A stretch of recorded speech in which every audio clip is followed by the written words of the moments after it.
Merci Anouchka, merci aussi à Martin, Martine pour cette invitation. C'est toujours un plaisir de venir ici au séminaire consacré au climat. Alors je tiens à préciser d'emblée que mon champ disciplinaire, en fait je suis historienne, agrégée d'histoire, docteur en histoire, et en fait depuis plusieurs années maintenant, plus d'une quinzaine d'années, un peu plus même, je flirte avec deux autres disciplines qui sont l'anthropologie culturelle, je fais partie du Cantel à l'Université Paris-Cité, et la géographie culturelle. Je tiens à dire aussi tout de suite que ce thème dont je vais vous parler aujourd'hui, même si j'ai eu plaisir à préparer l'exposé que je vais vous présenter, c'est pas du tout ma spécialité. Et que, en fait, le sujet est venu, Anouchka, tu t'en souviens probablement, pile il y a un an, c'était la fin du séminaire précédent, où le thème de la pluie a été évoqué, et au détour de cette conversation, au café, je me suis souvenu que Jean-Didier Urbain, anthropologue, avait cité le cas de l'Irlande qui avait déjoué la pluie pour en faire un atout touristique. Donc l'idée est venue de là et je me retrouve avec ce sujet des destinations sous la pluie. Donc il se trouve aussi que comme je travaille sur la photo de famille et les récits qu'on en fait, vous allez voir que ma présentation va être inscrite aussi sur le champ de cette photographie et de la narration que l'on peut en faire. Et d'ailleurs, dans mon introduction, c'est vrai que la pluie, c'est un thème qui est inopportun pour le tourisme. C'est souvent un non-sujet, synonyme, associé au voyage raté. Et je suis partie pour vous parler de la pluie, de l'infraordinaire de Pérec, qui, dans l'infraordinaire, a publié ce texte intitulé « Les 243 cartes postales en couleur véritable ». Et en relisant les textes des 243 cartes postales, eh bien, je me suis rendu compte que ces cartes présentées par Pérec étaient muettes, absolument muettes sur la pluie. Je les ai toutes relues, et quand le temps est mentionné, il est forcément beau. Donc la pluie, ce serait l'ennemi du tourisme, selon l'adage, quand il pleut, on ne peut rien faire. Et effectivement, la pluie vient contrarier les activités des vacanciers. Alors, en ce qui concerne ma présentation, elle va se décliner en 4 axes. Mon premier thème, le plus attendu, c'est fuir la pluie comme ennemi du tourisme. Mon deuxième thème sera la question de faire avec la pluie et de l'adaptation. Et puis, aimer la pluie sera ma troisième partie. Et enfin, je terminerai rapidement sur les regards renouvelés face au réchauffement climatique et face à la pluie. Vous voyez à gauche une photo qui s'affiche, c'est celle de Christophe Jaquerot, qui s'est fait une spécialité des intempéries. Je montrerai d'autres images un peu plus tard. Donc première partie, fuir la pluie, ennemi du tourisme. Donc j'ai trouvé là 2 photos classiques de ce qu'on attend de l'attrait climatique. Donc le climat, on le sait tous, c'est le principal responsable de la saisonnalité du phénomène touristique. Et les images vendues par les tour opérateurs mettent toujours en avant le ciel bleu, le soleil, la chaleur. L'héliotropisme, d'ailleurs, explique la suprématie de 2 zones touristiques sur le plan international, à savoir le bassin méditerranéen et les Caraïbes. Et on le sait, le choix de la destination touristique se fait en fonction du climat, en évitant soigneusement parfois certaines saisons. Alors, mon premier point par rapport à la pluie, c'est de revenir sur ces fameuses cartes postales de Pérec, où la pluie est la grande absente. J'ai choisi 3 cartes, sur ces 243, que je vais vous lire. La première, nous campons près d'Ajaccio. Il fait très beau. On mange bien. J'ai pris un coup de soleil, bon baiser. Deuxième exemple, nous sommes en pleine forêt noire. Temps de saison. On peut imaginer qu'il fait pas si beau que ça, mais on ne le précise pas. Excursion splendide, un peu de pêche au lancer, baiser. Et enfin le Cotentin, destination pluvieuse. En parcourant le Cotentin, poêle dans la main, étape gastro, mais pas économique. Donc c'est vrai, quand il pleut, on se réfugie souvent au restaurant. Avons retrouvé par hasard pas mal d'amis, retour prévu pour le 16. Alors, les travaux de Besancenot, publiés dans les années 90, Climat et tourisme, ont montré que les touristes ont une perception en fait nuancée de la pluie.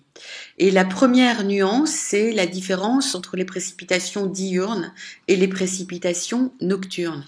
Parce que les pluies nocturnes, lorsqu'elles sont abondantes, on le sait, entraînent une baisse sensible des températures, mais du point de vue des touristes, elles passent le plus souvent inaperçues. Parce que la pluie contrarie les activités du vacancier, mais quand elle les contrarie, ces activités, c'est la journée. Et donc, c'est une source de désagrément entre 6 heures et 18 heures.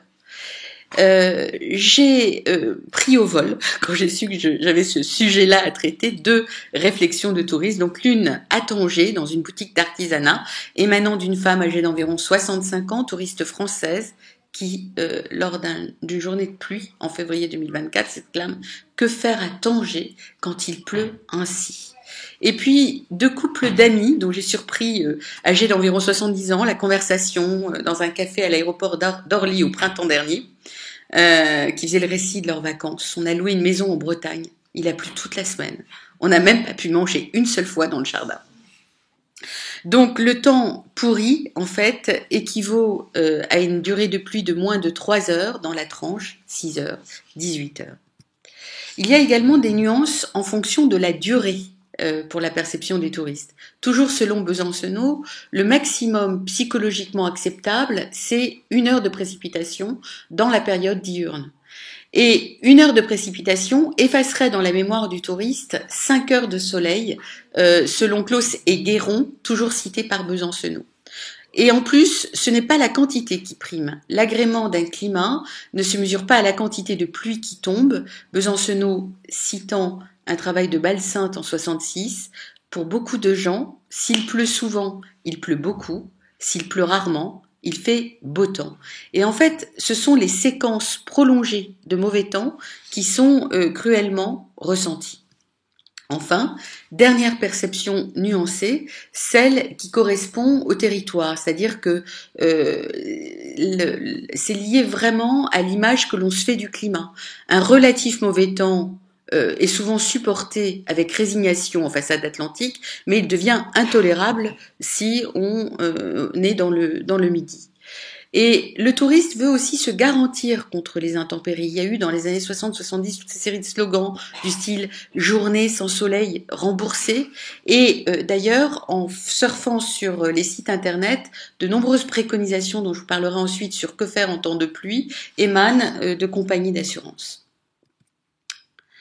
Donc, la pluie est-elle le synonyme d'un voyage raté ? Et il se trouve que dans une collection personnelle, en fait, un ouvrage que j'avais acheté chez un bouquiniste de Paul Morand, Bain de mer, bain de rêve, en fait, le propriétaire de cet ouvrage avait, à la fin de cet ouvrage, confectionné une petite enveloppe dans laquelle il mettait des photos de plage. Et donc, parmi elles, celle-ci, qui là va à l'encontre des photos muettes sur la pluie de Pérec. Avons abandonné le Poudou pour Carnac, chassés par la pluie. Attendons avec impatience la fin des vacances. Et Jean-Didier Urbain, que j'ai cité dans mon introduction, a en 2008 consacré un ouvrage au voyage raté. C'est le voyage était presque parfait, mais dans lequel en fait la pluie est n'est quasiment pas évoquée. Alors voici le dos de la carte postale, peut-être vous pouvez pas vraiment lire, mais ce qu'il y a d'amusant, c'est que la carte postale date de 1960, on retrouve le tampon de Carnac à l'époque, ses plages, son climat idéal et ses alignements, et donc c'est le verso de la carte postale que je viens de vous lire. En effet, la pluie est signe de tristesse et de mélancolie. On pense à Barbara, qui chante Nantes et qui rend son cœur chagrin. Alors c'est vrai qu'elle évoque dans cette chanson le deuil et la mort de son père, mais Alain Corbin, dans La pluie, le soleil, le vent, ouvrage collectif dans lequel plusieurs participants, enfin fondateurs même de ce séminaire ont publié, dont Martin, d'ailleurs. Donc Alain Corbin, lui, s'est approprié le chapitre sur la pluie et il fait cette remarque que c'est au XXe siècle en fait que la pluie, elle est ressentie comme négative, évoquant rapidement Verlaine ou Prévert. Ici, je ne veux pas vous le montrer, mais juste un travail artistique de Valérie Mregen qui collectionne les cartes postales et qui en 2016 a fait cette installation d'images souvenirs de lieux de vacances, un récit de voyage. Donc c'est une succession de cartes postales qui sont pas forcément en rapport au niveau de ce qu'elle montre. Celle-ci, c'est une salle de restaurant avec les vitres embrumées de pluie. Mais en tout cas, La Baule, ciel d'orage, c'est le récit d'une femme qui est partie seule en vacances et son mari va le rejoindre. Donc dans ce récit, durant ces 2 minutes, elle dit voilà, il pleut, je ne peux pas aller me baigner, etc. Et elle attend son mari, qui en fait ne viendra pas. Et donc cette installation artistique, La Baule, ciel d'orage, c'est aussi la pluie, synonyme de séparation et de tristesse et d'alanguissement face à quelqu'un qu'elle attend et qui finalement marque la fin de leur histoire. Et là, je parlais de la fin de l'histoire amoureuse, mais la pluie, on l'a vu aussi avec la chanson de Barbara, elle est liée au deuil. Je cite là le travail d'Annie Ernaux de Marc Marie, l'usage de la photo, publié en 2005. Marc Marie écrit ce texte. En novembre 2000, ma mère meurt. 3 mois plus tard, comme un acte réflexe, Bruxelles. Je pars avec un ami. Comme j'ai un peu d'argent, nous descendons à l'Amigo. Il pleut sans cesse. Le froid nous pousse à passer des heures au restaurant. Je bois beaucoup. On prend quelques photos. Lorsque je les découvre plus tard à Paris, j'y vois depuis la première fois, depuis la mort de ma mère, mon visage, mes traits, ceux d'un boxeur sonné. Et on va revoir cela souvent, la pluie, donc synonyme de deuil, mais aussi la pluie qui pousse en fait les visiteurs à aller beaucoup au restaurant et à boire aussi pas mal. La pluie, c'est aussi un signe de malchance. Et là, je m'appuie sur un proverbe allemand qui est très souvent énoncé. Lorsque les anges voyagent, le ciel rit, ou autre version, le ciel sourit. Et donc, la pluie serait une forme d'infortune pour le voyageur. Voilà, bon, pour cette première partie sur la pluie ennemie du tourisme. J'aborde maintenant mon deuxième point, c'est-à-dire la question de s'adapter. Faire avec la pluie et s'adapter, comme je vous l'ai dit, de nombreux sites d'assurance, d'offices de tourisme, de tour opérateurs vont communiquer autour des destinations pluvieuses avec notamment la question des activités à faire en temps de pluie. Et cette question de la pluie et de l'adaptation est à relier, me semble-t-il, aux nouvelles pratiques touristiques générées par Internet autour des années 2000, à savoir le fait d'être condamné en quelque sorte à réserver très en amont ses voyages pour bénéficier de tarifs plus intéressants, que ce soit les billets de train ou les billets d'avion, et puis l'essor du tourisme urbain, avec notamment le succès des vols low cost, mais ce tourisme urbain dont Georges Caz, géographe du tourisme, avait bien mis en avant que c'était la forme de tourisme qui était la moins reliée aux contraintes climatiques. Donc s'adapter à la pluie, c'est d'abord disposer d'un équipement approprié. Vêtements, parapluies, bottes. Et dans le manuel de camping, parce que le camping est l'activité la plus impactée par la pluie, Loiseau, en 1946, indiquait ceci. Vêtements. Il est indispensable d'avoir un bon imperméable. Une journée de pluie continue, qui est une malchance relativement rare, heureusement, est très supportable à condition d'être bien équipé. Le meilleur est la cape en tissu gommé recouvrant le sac. Et toujours pour illustrer cela, des photos de Christophe Jacquot qui lui a publié en 2008 un Paris sous la pluie et c'était une commande d'ailleurs pour un guide touristique. Autre moyen de s'adapter à la pluie, c'est d'en rien. Et là, je cite Alexis Metzger, un habitué du séminaire, qui dans la géographie en 2018 a fait un papier intitulé I Sing in the Rain à Bergen, et donc je vais le citer. Le folklore météorologique de la ville joue sur cette pluie très fréquente. Si les distributeurs publics de parapluies n'ont pas fait long feu, la faute au vent, sous-estimé par les pouvoirs publics, des blagues rappellent bien ce folklore, comme celle d'un touriste qui demande à un enfant comment est la ville sans pluie, et ce dernier de répondre « Je ne sais pas, je n'ai que 8 ans ». Des artistes se sont aussi penchés, nous dit Alexis, sur la relation étroite des habitants à la pluie, comme Odin Hetland, qui montre des adaptations humoristiques comme celle que vous voyez à l'instant, des habitants aux averses qui, donc chez cet illustrateur norvégien, se transforment en mares et inondations avec des poissons volant dans le ciel. Donc toujours sur l'humour, à la fois encore une illustration de cet illustrateur norvégien avec les 4 parapluies, et puis une photo très célèbre de Doisneau qui date de 57 et qui s'intitule Le violoncelliste sous la pluie. L'humour est présent également dans la communication des tour opérateurs, donc comme le site de Tourisme Irlande 2023. La bonne humeur pour oublier le mauvais temps, ou dans irlande.com en 2011, ne laissez pas la pluie ruiner votre voyage en Irlande. Alors comment profiter de l'Irlande sous la pluie? Les Irlandais font contre mauvaise fortune bon cœur à propos de leur climat pluvieux. Leur joie de vivre légendaire leur permet de s'accommoder d'une météo qui n'est pas toujours propice à la sortie. Le mot d'ordre est « enjoy » et le vacancier est appelé à adopter la même philosophie pour apprécier les beaux panoramas de l'île, déguster la gastronomie locale ou rencontrer les habitants au détour d'une route ou autour d'un verre dans un pub. Alors, cette idée de la convivialité dans le pub est aussi omniprésente et c'est vrai que ces destinations pluvieuses, si on prend l'Irlande, l'Écosse ou Porto au Portugal, permettent aussi, sont l'occasion de dégustation de whisky pour l'Irlande et pour l'Écosse ou de Porto pour la ville qui porte le même nom. Et dans cette question de l'acceptation, ce qui m'a beaucoup surprise, en fait, en préparant cette communication, c'est l'idée d'accepter la pluie comme un exercice de lâcher prise, si vous voulez, comme une sorte de mantra qu'on retrouve sur de nombreux sites, par exemple de bien-être, comme ici, dans psychologue.net, mais c'est vraiment omniprésent. La pluie a ce pouvoir incroyable de relaxer nos sens et notre esprit. Elle nous enivre de son odeur, renouvelle l'atmosphère, crée des clignotements de lumière dans nos villes ennuyeuses et nous invite à cette introspection sereine, presque magique, où nous pouvons entrer en contact avec nous-mêmes à travers les gouttes de pluie.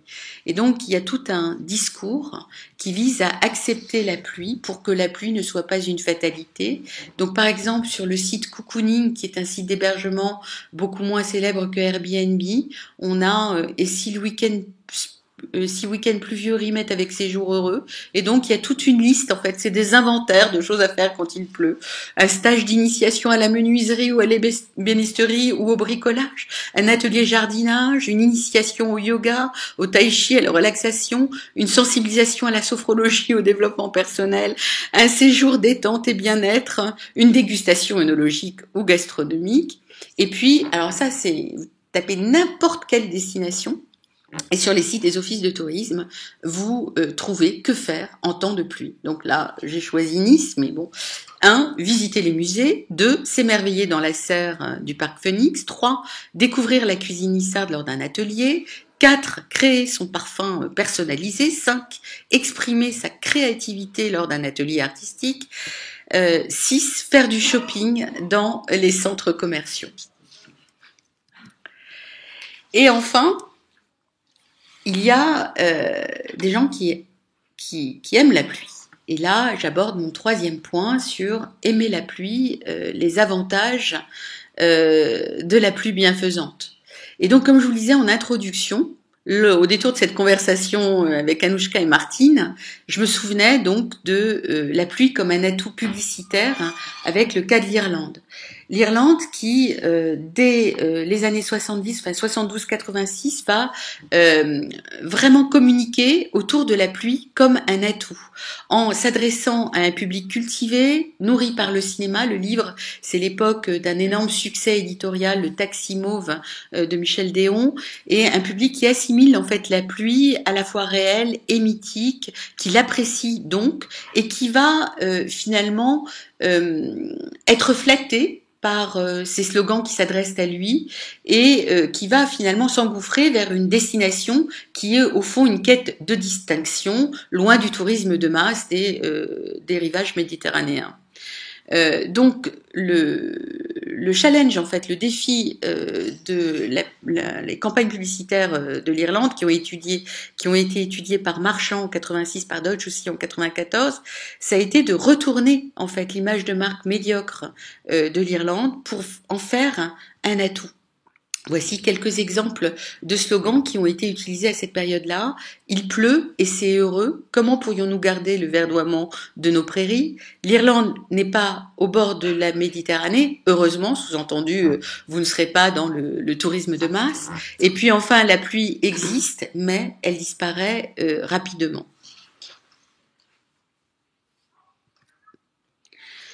Il y a également un terme qu'on retrouve dans parfois des sites de développement personnel, c'est le terme de pluviophilie, c'est-à-dire une fascination particulière pour la pluie qui concerne des personnes qui aiment le gris et qui aiment la pluie de façon sensorielle. Là encore, je cite Barbara, qui, quand elle est amoureuse et qu'elle attend l'être aimé, Pierre, dans la chanson qui porte le même nom, dit « Oh mon Dieu, que c'est joli, la pluie ». Et puis, Alain Corbin, ouvrage déjà cité, dans La pluie, le soleil, le vent, qui montre combien, au XVIIIe siècle, en fait, la pluie est évoquée sous la forme des plaisirs qu'elle procure, en particulier chez Bernardin de Saint-Pierre dans ses études de la nature, mais aussi chez Joubert Carnet, qui va insister sur le plaisir du regard, sur la pluie qui colore les éléments de la nature et leur confère une beauté inattendue. Et là, petit clin d'œil à Martin de la Soudière, qui, dans son article Revisiter la météo, a conclu avec l'entretien qu'il a fait avec une femme de 55 ans, qui était gouvernante de curé, et qui lui dit « J'aime la pluie, j'aime quand il fait froid et humide, j'habiterai le nord de l'Écosse ou de l'Irlande, ça me plairait. » Et donc, sur ces sites internet, on se retrouve avec pas mal de sites. Alors là, j'ai choisi de vous en présenter un, mais le top 10 des destinations pluvieuses varie en fonction des sites. Donc là, j'ai choisi de présenter celui du bien-être pour tous, qui va donc faire une sorte de hit parade des destinations pluvieuses et inoubliables. Donc voici comment commence l'introduction. Chacune de ces destinations embrassant la pluie comme une partie intégrante de son identité, invite à redécouvrir le plaisir simple de marcher sous les gouttes, d'écouter le rythme apaisant de la pluie et de voir le monde sous un autre jour. Loin de n'être qu'une toile de fond pour des journées moroses, la pluie révèle une facette insoupçonnée et magnifique des destinations qu'elle touche. Dans cet éloge de la pluie, nous allons voyager à travers des lieux où les précipitations ne sont pas un frein, mais un élément clé de leur charme unique. Donc Vancouver fait partie de ce top 10. Donc voilà, je ne vais pas tout vous lire, mais donc on retrouve Seattle, Londres, le Costa Rica, Bergen, déjà évoqué dans le papier d'Alexis Metzger, Kyoto, Venise, ville d'eau par excellence, trouve dans la pluie un complice romantique qui accentue le mystère de ses canaux et ruelles. La pluie donne à Paris un charme mélancolique où les nuances de gris du ciel rehaussent l'élégance de son architecture. Portland, Dublin et Vancouver. Alors, il y a eu également un projet éditorial et artistique pour des destinations sous la pluie qui a été créé par Stéphane Brasca, qui a initié une publication d'albums photographiques sur des destinations sous la pluie parce que c'est beau aussi. Donc Nice, Arles ont été photographiés par Marcel Bataillot, Monaco par Ivana Boris et Saint-Tropez, photographié par Nicolas Comment, que je remercie parce qu'il m'a partagé, envoyé des photos de cet album Saint-Tropez que je vais pouvoir vous montrer. Donc, Saint-Tropez sous la pluie, une autre destination culte où selon la légende il ne pleut jamais. Donc voici ce qu'indique Stéphane Brasca dans la préface. Photographié sous des trombes ou la bruine par Nicolas Comment, le village méditerranéen le plus connu au monde révèle un autre visage, méconnu des millions de touristes, milliardaires inclus, qui le parcourent en été, sous le soleil exactement.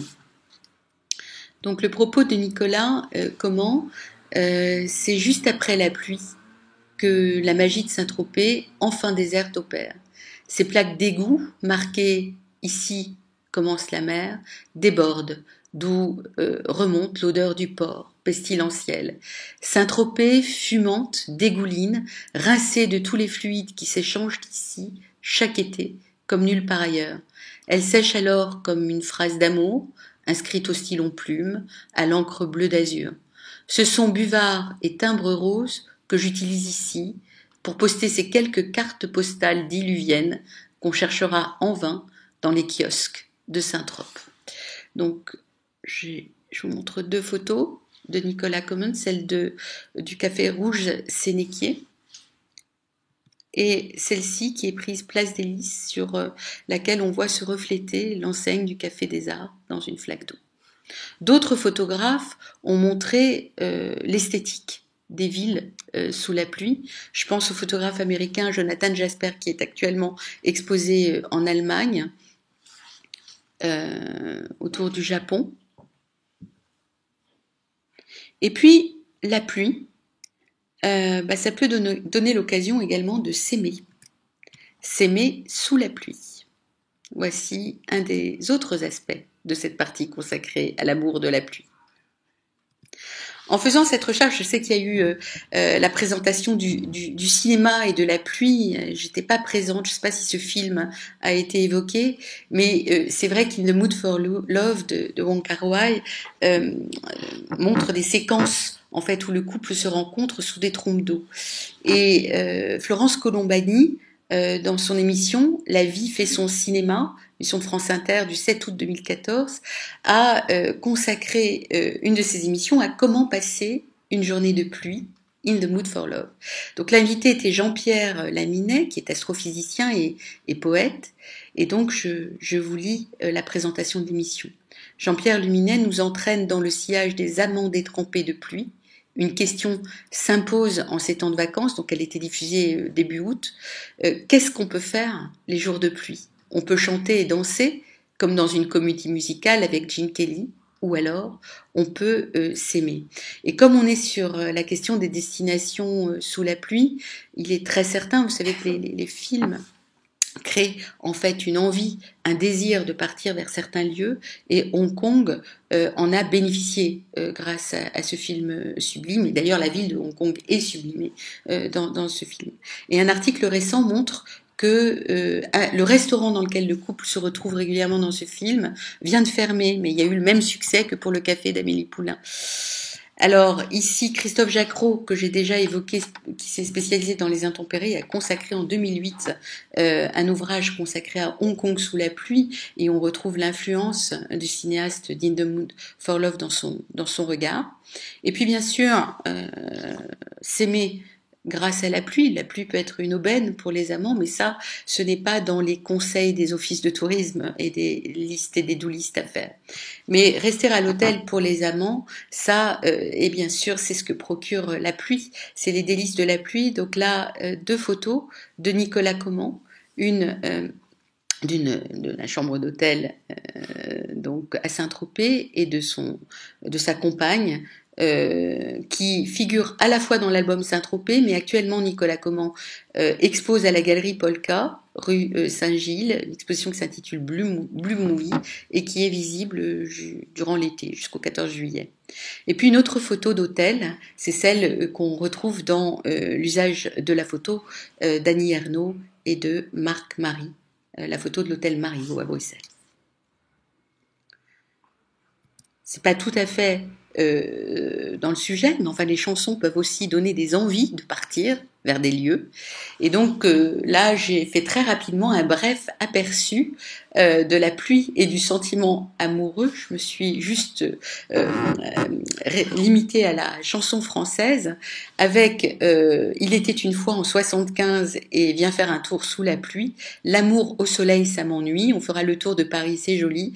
Viens faire un tour dans ma vie. Et pour tout vous dire, cette chanson, je l'ai redécouverte parce qu'elle elle a retrouvé une seconde naissance avec le film Potiche, dans lequel il y a la fameuse scène de danse entre Depardieu et Catherine Deneuve. Et puis bon, voilà, deux chansons extrêmement célèbres. Brel, Ne me quitte pas, moi je t'offrirai des perles de pluie venues de pays où il ne pleut pas, ou Le parapluie de Brassens, un petit coin de paradis sous un coin de parapluie. Plus récemment, une chanson de Jacques Higelin en 2006, L'hiver au lit à Liverpool, qui est une chanson teintée d'humour dans lequel en fait il fuit les rivages bondés de la Méditerranée et cherche d'autres destinations, y compris des destinations polaires. Donc voilà, et qui en fait conclut que le mieux dans tout ça, c'est de passer l'hiver au lit, blotti comme deux pivers, hein, l'hiver au lit à Liverpool. Et puis beaucoup plus récemment, Étienne Dao, dans son dernier album, qui a intitulé une chanson Les derniers jours de pluie. Donc, j'en arrive maintenant à mon quatrième point sur des regards renouvelés face aux crises actuelles et en particulier la question de la fin de l'héliotropisme qui dessine en fait de nouvelles cartographies, de nouvelles destinations.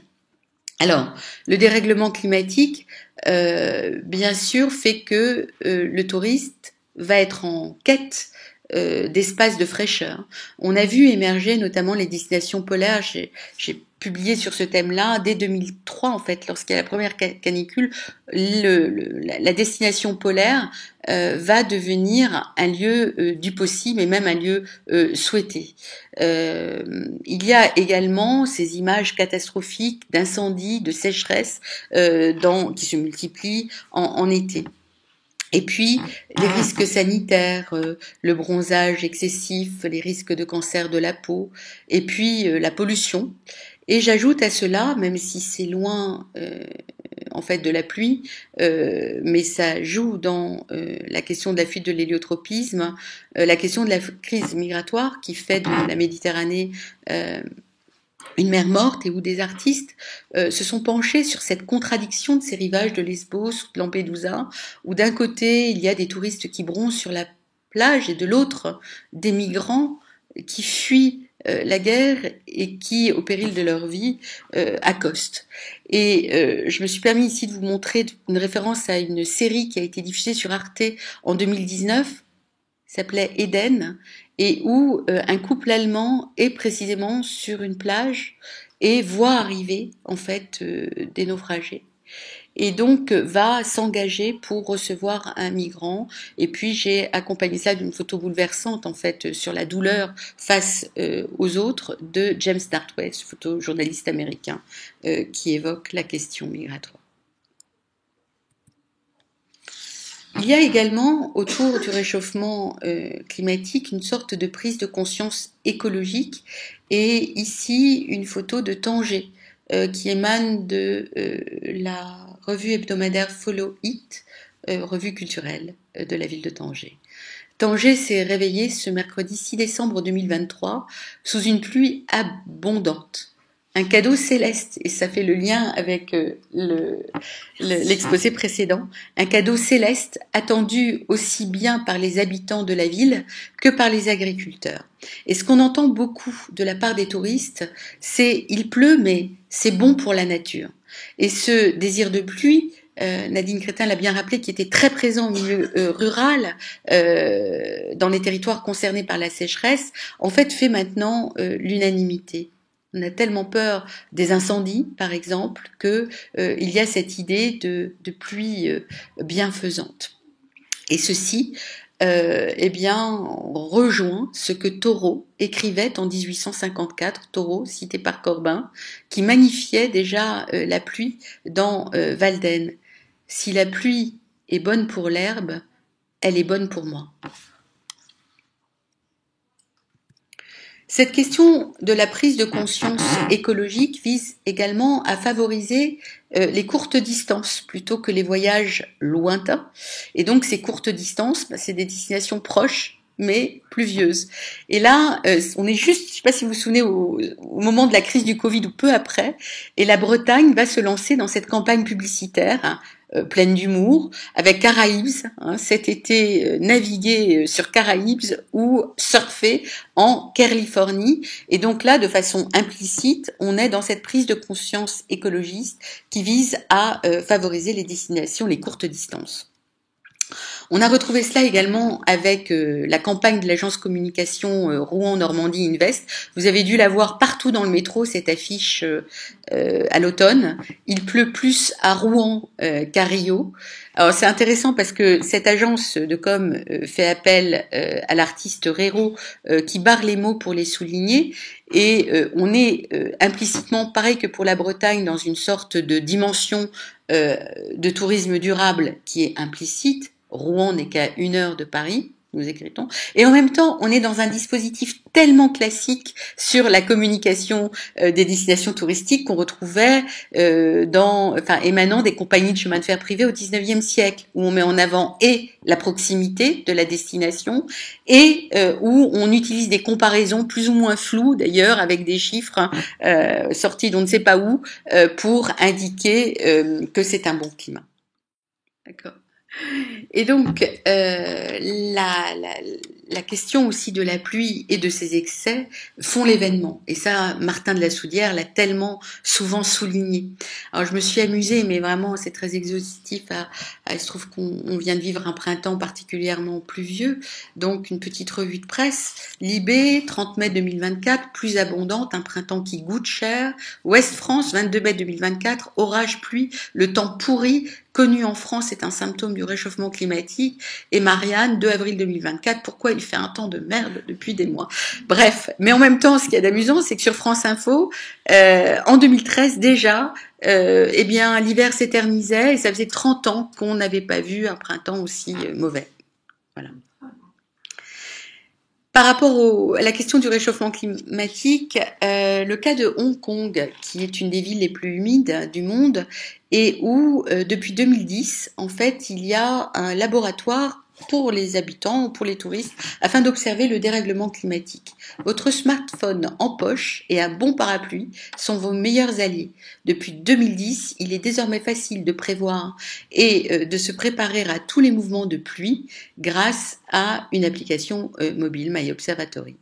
Et donc cet observatoire a pour but aussi d'informer le public sur le changement climatique à Hong Kong, sur les impacts sur la société en faisant pas mal d'activités de sensibilisation, etc. Alors là, la source, c'est un magazine qui est destiné aux expatriés français dans la ville. Et puis, bon là, je vais vraiment très très vite, mais comme on parle de tourisme, je me suis dit que ça pouvait être intéressant aussi de faire juste un très rapide focus, même si c'est pas exactement la pluie telle qu'on la pense, sur la question des pluies mortelles, en vous rappelant le tsunami en Asie du Sud-Est en décembre 2004, où des touristes étaient venus passer les fêtes de fin d'année en famille, espérant passer un séjour paradisiaque, et le paradis s'est transformé en enfer. Et là, les deux photos que vous voyez sont l'une, l'écroulement, la destruction d'un hôtel, d'une infrastructure balnéaire, et l'autre de touristes éplorés. Et à l'époque, il y avait une énorme polémique parce qu'on avait dans la presse occidentale davantage parlé en fait des destinées des touristes endeuillés que des habitants qui étaient en premier lieu concernés. On peut évoquer aussi la Nouvelle-Orléans, qui est une destination touristique qui a été impactée en 2005. La question des inondations qui reviennent de façon récurrente. Les pluies acides, c'est vrai que c'était un grand thème dans les années 80 et on n'en parle plus trop, plutôt les particules fines, mais aussi les pluies liées aux catastrophes nucléaires. Je pense à Tchernobyl en avril 86, où, à part en France, où bien sûr le nuage, les autorités nous avaient dit qu'il n'était pas du tout passé au-dessus de la France, donc il n'y avait eu aucune précaution, mais où dans les journaux télévisés de nos des pays voisins, l'Allemagne, les Pays-Bas, on disait aux gens de ne surtout pas sortir sans parapluie. Donc en conclusion, on voit que ces destinations sous la pluie nous offrent de multiples facettes, avec bien des contradictions, des pluies qui peuvent être à la fois bienfaisantes ou des pluies mortelles, la pluie ennemie du tourisme ou au contraire la pluie recherchée partant de canicules, la pluie célébrée par les amoureux, les artistes, photographes, cinéastes, poètes, etc., mais aussi par les représentants du développement personnel que j'ai abondamment cité, et les marchands de bonheur. Ou alors la pluie, symbole du voyage raté. Une étude un peu ancienne du Crédoc qui date de 2009, lors d'entretiens avec les touristes, a relevé que pour 76% des touristes interrogés, le voyage était raté quand il était pluvieux. Mais on était en 2009. En tout cas, on peut se poser la question de savoir si les destinations sous la pluie ne dessinent pas une nouvelle mode, avec à la fois des espaces de fraîcheur, une quête de distinction, à laquelle s'ajoute une motivation écologiste. Donc voilà. Et puis aussi, à travers le projet des destinations méditerranéennes sous la pluie, une exploration des destinations méditerranéennes hors saison pour fuir le surtourisme. Et puis on voit aussi que de nombreux sites d'office de tourisme, tour opérateurs, font de cette question que faire par temps de pluie un thème absolument omniprésent, avec même donc un classement des destinations pluvieuses les plus belles. Et pour terminer, Hortense Langlot, qui était étudiante en école de design à Nantes en 2022, a consacré son mémoire de master à ce thème. La pluie en vacances, un nouvel atout touristique pour la Bretagne. Et donc, elle s'intéressait à la fois à la perception des touristes français et étrangers, mais aussi des habitants, aux tour opérateurs, aux institutions promouvant le tourisme en Bretagne, mais aussi la sociologie et la météorologie. Les météorologues étaient conviés. Voilà. Donc, merci beaucoup pour votre attention.